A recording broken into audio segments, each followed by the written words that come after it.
Halo Sobat Dakiko, Assalamualaikum. Jumpa lagi di channel Dakiko.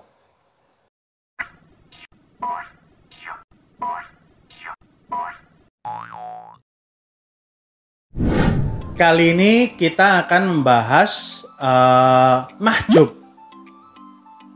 Masih ingat mahjub itu adalah siapa yang menghalangi siapa untuk mendapatkan warisan.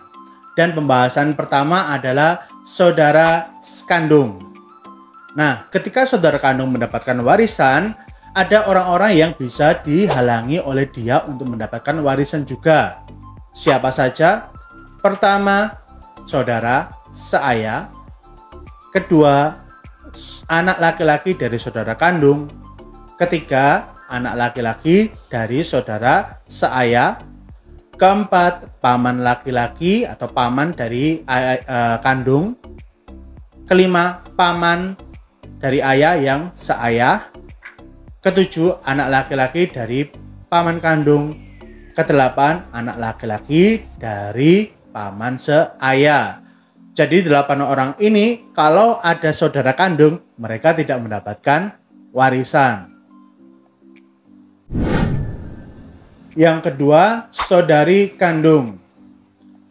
Saudari kandung ketika mendapatkan warisan, dia juga berhak menghalangi orang lain untuk mendapatkan warisan dengan syarat, yaitu dia dalam keadaan asoba ma'al ghair. Masih ingat apa itu asoba ma'al ghair?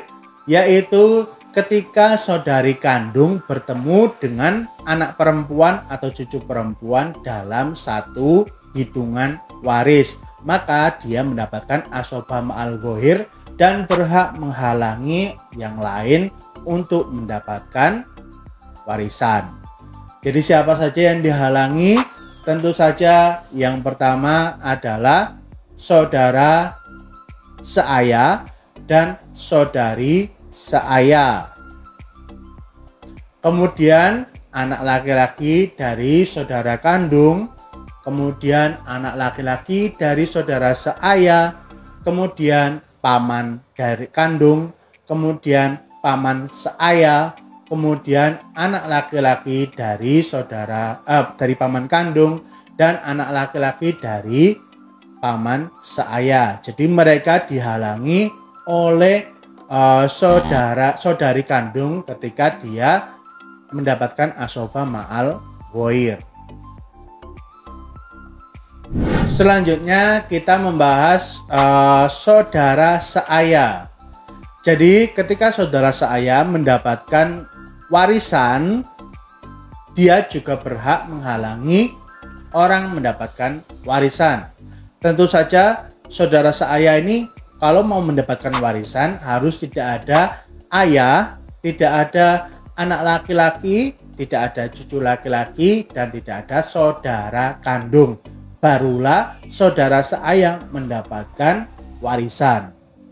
Nah, ketika dia mendapatkan warisan, dia akan menghalangi pertama anak laki-laki dari saudara kandung, kedua anak laki-laki dari saudara seayah, ketiga paman kandung, keempat paman seayah, kelima anak laki-laki paman kandung, ketujuh anak laki-laki paman seayah. Jadi mereka dihalangi oleh saudara seayah. Begitu pula saudari seayah, dia juga ada kesempatan untuk menghalangi orang lain untuk mendapatkan warisan. Nah, untuk menghalangi orang lain ini dia juga ada syaratnya. Jadi saudari seayah bisa menghalangi orang lain dengan syarat dia dalam keadaan asoba ma'al ghair, alias dia bersama dengan ahli waris perempuan, yaitu anak perempuan atau cucu perempuan. Maka dia bisa menghalangi pertama anak laki-laki dari saudara kandung, kedua anak laki-laki dari saudara seayah, ketiga paman kandung, keempat paman seayah, kelima anak laki-laki dari paman kandung, keenam anak laki-laki dari paman seayah. Jadi 6 orang ini bisa dihalangi saudari seayah dengan syarat saudari seayah dalam keadaan asoba ma'al ghair. Selanjutnya yaitu anak laki-laki dari saudara kandung. Anak laki-laki dari saudara kandung kalau dapat warisan itu ada syaratnya, tidak ada ayah, tidak ada ahli waris laki-laki, putra dan cucu, kemudian tidak ada saudara kandung, tidak ada saudara seayah, ataupun tidak ada saudari kandung dalam keadaan asobah ma'al ghair atau saudari seayah dalam asobah ma'al ghair, baru dia berhak mendapatkan warisan. Nah, ketika dia berhak mendapatkan warisan, dia bisa menghalangi satu anak laki-laki dari dari saudara seayah, kemudian paman kandung, kemudian paman seayah, kemudian anak laki-laki dari paman kandung, kemudian anak laki-laki dari paman seayah. Jadi mereka dihalangi oleh anak laki-laki dari saudara kandung. Selanjutnya anak laki-laki dari saudara seayah. Tentunya dia juga ada syaratnya ya untuk mendapatkan warisan.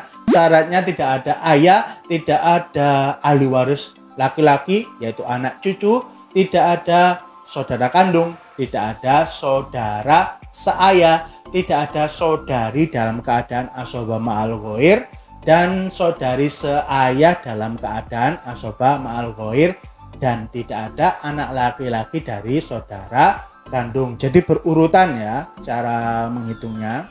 Nah, ketika anak laki-laki dari saudara seayah ini mendapatkan warisan, dia akan memahjubkan semua al-a'mam. Siapa al-a'mam itu? 1 paman kandung, 2 paman seayah, 3 anak laki-laki paman kandung, 4 anak laki-laki paman seayah. Jadi 4 orang ini dimahjubkan atau dihalangi oleh anak laki-laki dari saudara seayah.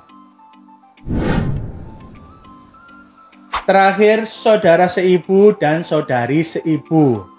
Siapa saja yang dimahjubkan oleh saudara dan saudari seibu, tidak ada yang dimahjubkan oleh mereka. Mudah kan? Semoga jelas ya penjelasannya. Jangan lupa Sobat Dakiko, kalau menyukai video ini silahkan like, subscribe, komen, atau share juga boleh. Jika tidak suka silahkan dislike. Wassalamualaikum warahmatullahi wabarakatuh.